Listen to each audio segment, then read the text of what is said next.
$50,000. That is the number a world title challenger was legally guaranteed to walk away with when he woke up on the morning of July 30th, 2026. Not 50 million, 50,000, less than the price of a new pickup truck for a shot at a world championship. The man holding that number is undefeated, an Olympic silver medalist, and a former world champion. His name is Keyshawn Davis. And according to the father of the man he was ordered to fight, Davis had already turned down $3 million to get there. That claim is not confirmed, and we're going to be careful about it, because the confirmed numbers in this story are worse. At 11 that morning, in a conference room at its headquarters in San Juan, Puerto Rico, the World Boxing Organization opened sealed envelopes and auctioned off a world championship fight to the highest bidder. The floor price was $200,000. 2 envelopes were submitted, top rank 1 with $8,550,000. And here is the first thing that should stop you. Top Rank promotes Keyshawn Davis. They wrote the largest check in that room, and under the rules of the auction, 75% of it goes to the fighter they do not represent. The losing envelope is stranger still. It came from Teofimo Lopez, not a promoter, an active fighter with a bout of his own 3 weeks away, bidding $2,350,000 to buy the rights to a fight he is not in. This is the story of the mechanism that produced all of it. It has a name. It's called a purse bid. Along the way, we're going to show you the same procedure hand a heavyweight contender's fight to a company that represented neither man. We're going to show you the champion's own father publicly calling a 70-30 split an insult while he sits on the long end of a 75-25. And we're going to show you a federal law with Muhammad Ali's name on it that looked directly at this procedure 26 years ago, wrote it into the statute books by name, and left the part that produces $50,000 completely untouched. You watch the game, we follow the money. Let's start with what actually happened, because the paperwork here is public. The World Boxing Organization, the WBO, issued a formal order. Devin Haney, their welterweight world champion, must defend that title against his mandatory challenger, Keyshawn Davis. Not a suggestion, an order, the kind that comes with a consequence attached: fight him, or be stripped of the belt. Along with the order came a clock, 20 days. 20 days for 2 camps to sit down, negotiate, and produce a signed deal on their own terms. 20 days is not a lot of time in boxing. Negotiations in this sport routinely run for months. Careers have been wasted waiting on fights that never got made because 2 promoters could not agree on a number. So the WBO built in a failsafe. If the 20 days expire with no deal, the organization does not shrug and walk away. It takes the fight out of the fighter's hands entirely and sells it. That failsafe is the purse bid, and the clock ran out. The purse bid was originally scheduled for Monday, July 27th. Then something interesting happened. Both camps asked for more time, and the WBO granted a 72-hour extension, which moved the auction to Thursday, July 30th, 11 in the morning, Atlantic Standard Time, at WBO headquarters in San Juan, Puerto Rico. And here is the detail that tells you how normalized all of this has become. The WBO said it would stream the proceedings live on its own social media channels. A world championship fight sold at open auction, with the governing body offering to broadcast the sale itself, not a smoke-filled room in 1974. A social media feed in 2026. There was one escape hatch, and it matters for everything that follows. If the 2 sides reached a private agreement before Thursday morning, the auction would be cancelled. The fight would go ahead under a negotiated contract, and the numbers we are about to break down would never have become public at all. Officials briefed on the talks said they considered a private agreement the likely outcome. They were wrong. Nobody blinked, the envelopes were opened, and that is the only reason you get to see any of these figures. Hold that thought, it matters a great deal by the end of this video.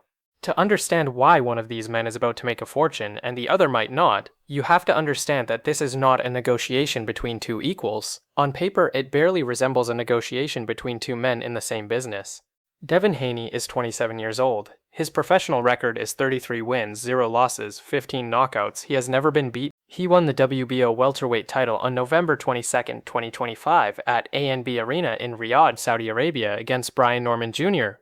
He dropped Norman in the second round, a check left hook that hurt him, followed by a right hand that put him down, and then took a unanimous decision. The scorecards read 114 to 113, 116 to 111, and 117 to 110. That win made Haney a world champion in 3 separate weight classes, 3 divisions, undefeated, 27 years old. Now Keyshawn Davis, 15 wins, 0 losses, 1 no contest, 10 knockouts, also undefeated, an Olympic silver medalist. In February of 2025, he won the WBO lightweight world title from Denys Berinchik, a world champion with an Olympic medal already on the shelf. On raw talent, nobody in this sport disputes him. And then, the scales started beating him. Davis vacated that lightweight title after failing to make weight ahead of a scheduled defense. He gave up a world championship on the scales without losing a fight. So he moved up to 140 pounds, he beat Jermaine Ortiz, he beat Nahir Albright. But the Albright rematch on May 16th of this year at Scope Arena in Norfolk, Virginia, his own hometown, streamed on DAZN, turned into a public ordeal. Davis came in over the junior welterweight limit. At one point, he was 1/10 of a pound over. They gave him a 2-hour deadline. He made the weight on his third attempt. It was his second weight miss in 3 fights. His opponent Albright publicly called him unprofessional. Davis won the fight, and he dominated it. By ESPN's account, he established early that he could hit Albright and move out of range of the return fire. And then he made the decision that brings us to Thursday. Rather than keep fighting the scale at 140, he jumped straight to 147. Welterweight. Here's the fact that hangs over this entire negotiation. Keyshawn Davis has never fought at welterweight. Not once. 0 professional fights at the weight, where he is now the mandatory challenger for a world title. So hold the 2 resumes next to each other. Undefeated champion, 33 fights, 3 divisions, currently holding the belt. Undefeated challenger, 15 fights, coming off 2 weight misses with no record whatsoever in the division. Both men are undefeated, only one of them has leverage, and in boxing, leverage is not a figure of speech, it is a percentage. So what is a purse bid actually? Strip away the jargon and it is this. Promoters submit sealed offers for the right to stage a fight. The highest offer wins. The winner controls the promotion, the date, the venue, the broadcaster, the undercard, all of it. And the money they bid is not a fee paid to the sanctioning body, it is the fight purse. It is the total pot that the 2 fighters get paid out of. Which raises the only question that actually matters. How is that pot divided? The fighters do not decide. The promoters do not decide. It was decided before anyone submitted a single envelope by the rules of the sanctioning organization. For this fight, the WBO set the distribution at 75% to Devin Haney, the champion, and 25% to Keyshawn Davis, the challenger. Now, understand exactly what that means, because this is the part most coverage skips right past. That split does not move. It does not matter who wins the bidding. It does not matter whether the winning bid is $200,000 or $40 million. It does not matter how well Davis negotiates, how many tickets he could sell, or how loudly he complains. 75-25, fixed, before the auction opens. And then there is the floor. The WBO set a minimum bid of $200,000. So let's do the arithmetic on screen, because this is the number that made us build this video. $200,000. 25% of $200,000 is $50,000. That is the legal floor. That is the guaranteed minimum for the mandatory challenger to a welterweight championship of the world in the year 2026. $50,000 before he pays his trainer, before his manager, before his cutman, his strength coach, his nutritionist, his sparring partners, his camp expenses, and his taxes. Fighters commonly fund their own training camps out of the purse. A full 12-week camp for a world title fight can consume a substantial share of a number that size.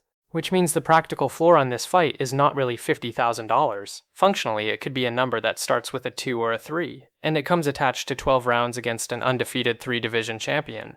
Now run the same arithmetic from the other chair. 75% of $200,000 is $150,000. That is Haney's floor, 3 times as much. For the same 12 rounds, in the same ring, on the same night. And be precise about what that split is actually rewarding.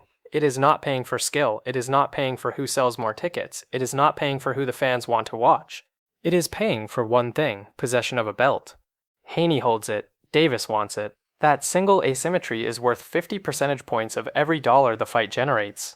Now, is the floor the likely outcome? Almost certainly not. Nobody seriously expects a fight between 2 undefeated American champions to sell for $200,000. A real bid, if it happens, should land far higher. But that is not the point. The point is that the floor exists at all, and that the man with less leverage is the one standing on it. Which brings us to $3 million. Here is where we have to be precise, because this number has been repeated across social media as though it were established fact.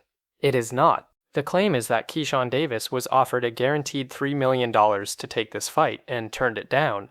Trace where it came from. It came from Bill Haney, Devin Haney's father and manager, who relayed it to the boxing reporter Nestor Gibbs of The Boxing Voice. From there it went to X, and from X it went everywhere. Keyshawn Davis has not confirmed it. Top Rank, his promoter, has not confirmed it. The WBO has not confirmed it. There is no document. So we are not going to tell you that Keyshawn Davis turned down $3 million. We are going to tell you that the father of his opponent says he did, and that nobody on the other side has verified it. But the claim is still worth examining because if you take the number seriously, even hypothetically, the arithmetic it produces is genuinely stunning. Davis gets 25%, so for Davis to receive $3 million out of a purse bid, the winning bid would have to be $3 million divided by 0.25. $12 million. Someone would have to bid $12 million for this fight just to get Keyshawn Davis back to the number he is alleged to have already refused. $12 million is 60 times the minimum bid. And notice who else is standing there when that happens. If somebody bids $12 million, Haney's 75% comes to $9 million. So in the scenario where Davis merely gets back to even, Haney collects $9 million. That is the shape of a 75-25 split once the pot gets large. The gap does not narrow, it widens with every single dollar added. Whether or not the $3 million figure is real, the structure is real. And the structure says the challenger has to make the pot enormous just to reach a number he could have been handed across a table. Now, we recorded that arithmetic before the envelopes were opened. We can tell you what the winning bid actually was. $8,550,000, not $12 million, roughly 71% of the way there, which puts Keyshawn Davis's 25% at $2,137,500. Sit with that against the claim we just walked you through. If Bill Haney is telling the truth, and we still cannot confirm that he is, then Keyshawn Davis turned down $3 million at a negotiating table, went to auction to prove a point, and came out roughly $862,000 poorer than the offer he refused. And it was not close to the alternative. The other envelope in that room was $2,350,000. Under a 75-25 split, that bid would have paid Davis $587,500. That is the real distance he was gambling across, not $50,000 against $3 million, $587,000 against $2.1 million, decided by an envelope he did not write, in a room he did not sit in. The good news for Davis is that $8.55 million is 42 times the floor. The auction worked. He is not walking away with $50,000. The uncomfortable news is the part that did not move an inch. Devin Haney's share of that same $8,550,000 is $6,412,500, $3 for every one that goes to the challenger, exactly as it would have been at the floor, exactly as it would have been at $41 million. The size of the pot was the only thing ever in play. The shape of it was decided before anyone walked into the room. While that arithmetic sat there waiting, the two camps did what boxing camps do. They went to war in public. Bill Haney spent a Sunday posting accusations that Keyshawn Davis had, in his words, gone missing, that Davis had disappeared from negotiations despite millions of dollars sitting on the table. This is the same Bill Haney who, back in May, called Keyshawn Davis trash, and said plainly that the fight was just about money. Davis answered on Instagram Live, his response in his own words, "Y'all really thought I was hiding. I'ma break all this down." And his central argument was not about money at all. It was about standing. Davis's position is that Bill Haney has no role in making this deal, that he is simply not the person who closes it. Meanwhile, from outside the negotiation, Terrence Crawford weighed in with a fighter's read rather than an accountant's. He sees Devin Haney giving Keyshawn Davis problems in the ring. And Davis, for his part, has framed the stakes in career terms. His position is that beating Devin Haney makes him the new face of boxing. Now, all of that is noise, entertaining noise, but noise. Here is why it matters anyway. Every hour those two camps spent arguing in public was an hour off a 20-day clock. And when that clock hit zero, the argument stopped being theirs. It became an auction. That is the quiet function of the purse bid. It is not primarily a way to sell fights. It is a threat. It exists to make the alternative, sitting down and signing, look attractive by comparison. And, to be fair to that mechanism, it very often works exactly as designed. The threat of losing control is usually enough. For one of these two men, though, losing control was never really on the table. Before we get to why, we need to show you something that happened in a completely different negotiation this same month, because it is the most revealing thing in this entire story. In July of 2026, Devin Haney was also pursuing a fight with Gervonta Davis, a different Davis, one of the biggest attractions in the sport. Devin Haney stated publicly that Gervonta Davis's team had reached out through Al Haymon with a proposal, a 70-30 split, in Gervonta's favor. Haney's public reaction was posted and then deleted. His words, "I'ma move past, ooh, I don't want to do no business with you." Then his father responded with a counteroffer. Team Haney said it was prepared to guarantee both fighters $15 million with a 55-45 revenue split. And Bill Haney's justification posted on X was this: "We already turned down 50-50 of nothing with PBC. 70-30 of nothing is even worse." To be clear on the record, neither Gervonta Davis's team nor Al Haymon has publicly confirmed those terms and no formal agreement was announced. This is Haney's account of an offer. But look at what Haney's account tells you about how his camp thinks. Offered 30%, they walked away from the table and called it not worth doing business over. Their counter was $15 million guaranteed and a split within 10 points of even. Now hold that against the fight actually in front of them. In the WBO mandatory, Devin Haney is on the receiving end of a 75-25 split. He is taking 5 percentage points more than the offer his own camp publicly rejected as unacceptable. And the man on the short end of it, Keyshawn Davis, is guaranteed a floor of $50,000 against the $15 million Team Haney called the price of doing business. We want to be careful here because this is not hypocrisy in any legal sense. Haney did not write the WBO's rules. He is not obligated to hand back percentage points that a sanctioning organization awarded him. But it does tell you something true about this sport that no press release ever will. Everybody in boxing knows exactly what a lopsided split feels like. They only object when they are on the wrong side of it. 30% is an insult when it is yours. 25% is just the rulebook when it is somebody else's. 8 days before the rescheduled auction, something happened that changed the balance of this negotiation completely, and it had nothing to do with the WBO. On July 22, 2026, it was reported that Devin Haney had signed a multi-fight deal with DAZN. And critically, it was not signed through an outside promoter. DHP, Devin Haney Promotions, his own company, signed directly with the streamer. Insiders described it as a landmark deal. Understand what that phrase actually means in structural terms. Devin Haney is now the champion and his own promoter and the direct counterparty to the broadcaster. He holds the belt that guarantees him 75%, he controls the promotional company, and he owns the distribution relationship. Keyshawn Davis is promoted by Top Rank. Top Rank also has a DAZN arrangement, which means this fight would land as a co-promotion between Top Rank and Haney's own company. Sit with that for a second. In a purse bid, the champion's own promotional entity can sit on the buying side of an auction for a fight in which the champion is contractually entitled to 3 of every $4. And there was a road not taken here that shows you exactly how much optionality Haney had. Before DAZN, Haney had been in discussions with Zuffa Boxing, the promotion launched by TKO, the parent company of the UFC and WWE, together with Silla. That path likely would have produced a fight with Shakur Stevenson, who did sign with Zuffa Boxing. So Haney had 2 viable futures, a super fight with Stevenson under the UFC's new boxing arm, or his own company signing straight to DAZN and taking the mandatory. He chose the one where he owns more of the machinery. Now look at Keyshawn Davis's options. He can accept whatever the 25% produces, he can refuse and risk his position as mandatory challenger, or he can wait for other people to decide what he is worth. One man was choosing between 2 futures, the other was waiting on an auction. Both of them are undefeated. If you think the 25% is the strangest thing a purse bid can do to a fighter, we want to show you what happened to Dillian Whyte in 2018, because it is the clearest illustration of this mechanism ever put on the public record. Whyte was ordered into a heavyweight world title eliminator against Kubrat Pulev. The 2 sides did not reach a deal. It went to a purse bid. 3 promoters submitted envelopes. Whyte's own promoter, Eddie Hearn of Matchroom Boxing, bid $831,111. Pulev's promoter, Team Sourland, bid $801,305. And then a third company won. Epic Sports and Entertainment, headed by a former longtime attorney for Don King named John Wirt, bid $1,500,111 and beat them both comfortably. Read that again. A company that promoted neither fighter bought the rights to their fight.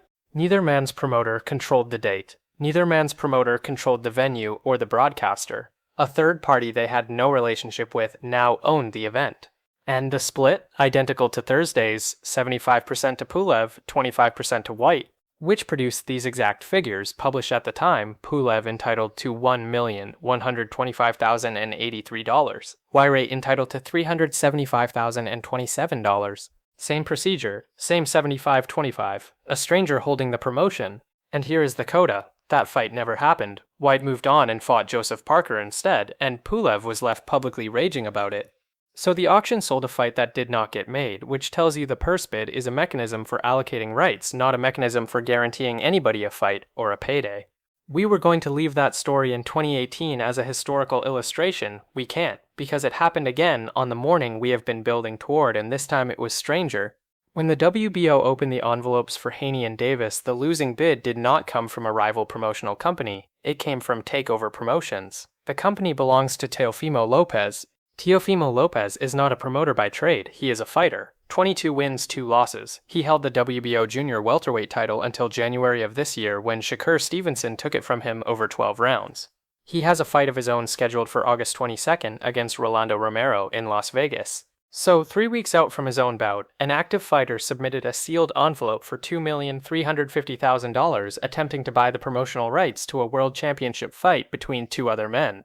Under the rules, nothing about that is improper. Anybody who can post the money can bid. That is precisely the point. The procedure does not ask who you are or what your interest is, it asks for a number. Dillian Whyte's fight was nearly bought by a stranger in 2018. Keyshawn Davis's fight was nearly bought by a competitor in 2026. Same envelope, same rule, 26 years after a federal law was written to keep exactly this kind of leverage away from fighters. So how much can a purse bid actually be worth? Because $200,000 sounds like a rounding error. And it is. But the ceiling on this procedure is genuinely staggering. The highest purse bid in the history of boxing is $41,025,000. That is not an estimate, it is a Guinness World Record. It was won by Frank Warren's Queensberry Promotions together with Top Rank for the WBC Heavyweight Championship between Tyson Fury and Dillian Whyte, the same Dillian Whyte, which took place on April 23, 2022. And the losing bid tells you just as much. Eddie Hearn's Matchroom Boxing, once again Whyte's own promoter, bid $32,222,222. Whyte, his promoter, tried to buy his fight for the second time in 4 years and was outbid by nearly $9 million. The previous benchmark was $32.1 million offered by the Mirage Resort and Casino for the heavyweight unification between Evander Holyfield and Buster Douglas on October 25, 1990. Now, we owe you the other side of this argument because there is a real one, and it came from the man who won that record bid. Frank Warren's defense of the whole system was this. In his words, thank God the bid that we put in gives him more money than he would have got had we not bid. He's getting $2 million more with us. That is the honest case for the purse bid. The auction is competitive, competition drives the number up, and the challenger, locked at 25% no matter what, still ends up with a larger check than a private negotiation would have handed him. When the auction is contested by serious money, the fighter on the short end genuinely does better. That is not promoter spin, it is arithmetic. But notice the condition attached. It only works if somebody actually wants to bid. Which brings us back to Thursday's floor, put it against the record. $200,000 as a share of $41,025,000 is 0.49%. The minimum acceptable price for a welterweight world championship in 2026 is less than half of 1% of what this exact same procedure has already proven it can generate. That is the range, not between two different sports or two different centuries. The same rule, the same sealed envelopes, from $41 million down to $50,000 in a challenger's hand. Which forces the real question of this story. If the mechanism can produce $41 million, why would anyone need protecting from it? Because the mechanism does not decide who gets the money, the split does, and somebody in Washington noticed that a very long time ago.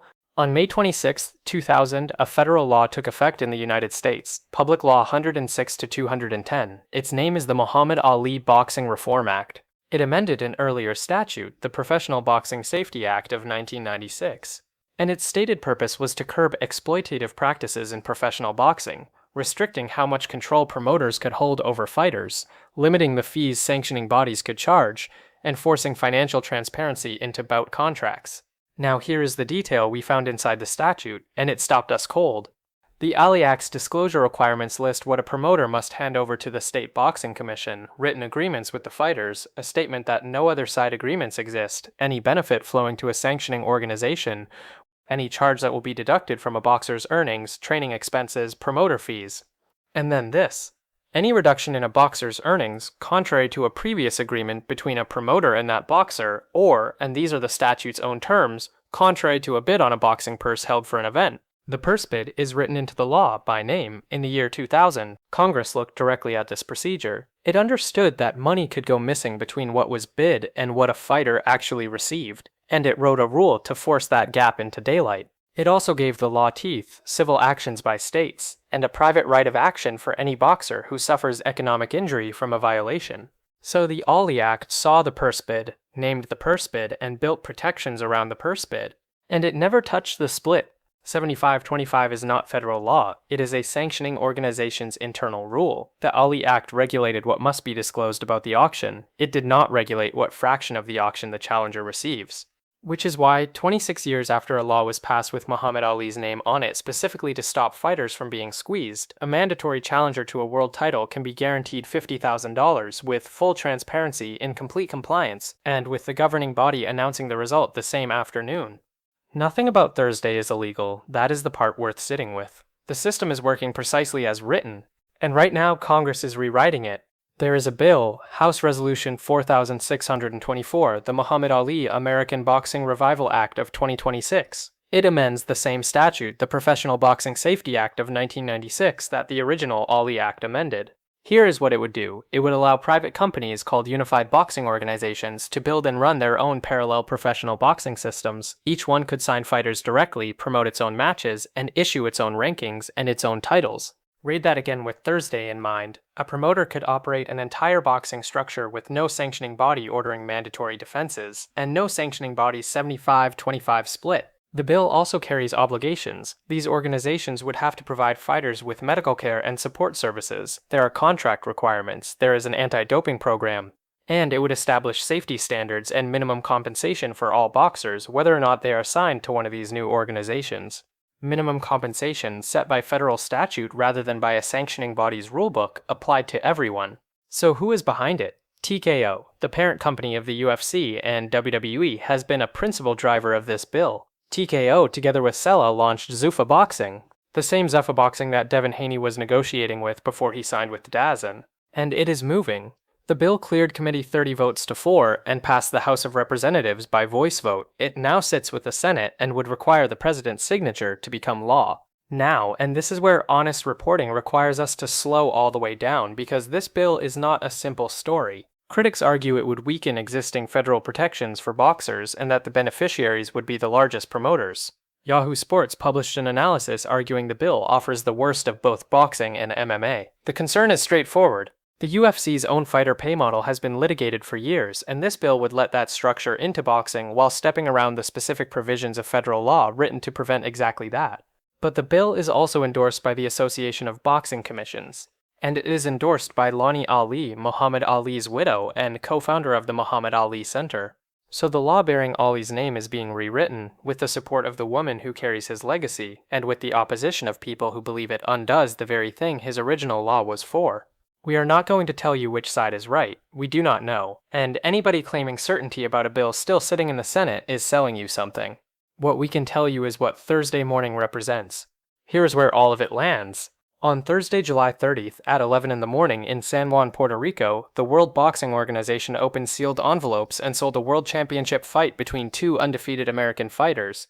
The floor was $200,000. The record for the procedure is $41 million. The champion takes 75% no matter what happens. The challenger takes 25% no matter what happens. Which means that before a single bid was read aloud, everyone in that room already knew the most important thing about the outcome. For every $4 that fight turned out to be worth, 3 of them belonged to the man who already had the belt. The mechanism doing all of this is named in a federal law written to protect fighters, while the part that produces the $50,000 floor was never in that law at all. And the champion benefiting from a 75-25 split is the same man whose camp called 70-30 not worth doing business over. That is not a scandal. Nobody broke a rule. That is the harder version of this story. This is the system functioning exactly as designed, in public, with the figures published before the day was out.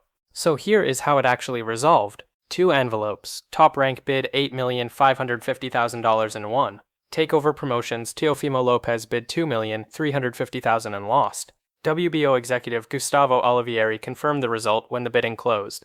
Devin Haney, $6,412,500. Keyshawn Davis, $2,137,500.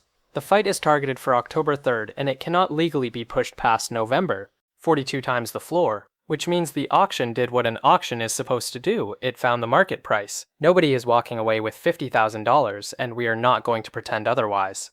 But look at who paid it. Top Rank promotes Keyshawn Davis. Top Rank wrote the winning check. And $6,412,000 of that check is now owed to Devin Haney, a fighter they do not represent, who 8 days earlier had signed a multi-fight streaming deal through his own company, without a promoter in the middle. Keyshawn Davis's own promoter had to outbid the field to buy him the right to fight, and the majority of what they spent goes to the other corner. That is not a loophole anybody exploited. That is the 75-25, doing exactly what it says on the page. And whatever the number, remember what it actually measures. $8.55 million is not what Keyshawn Davis is worth. It is what somebody was willing to pay for the right to sell him.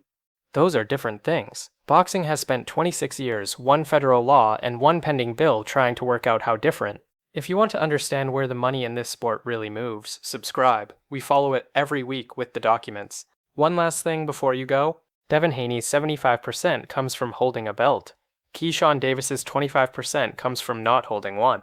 But somebody hands out those belts. Somebody decides who becomes a mandatory challenger, who gets ranked, and who waits. And those organizations charge fees for the privilege. The Ali Act specifically limited what they could charge, which tells you it was already a problem in 2000. So here's the question we are chasing next. What does a world title actually cost the man who wins one, not in blood? In invoices. Nobody publishes that number. We are going to go find it.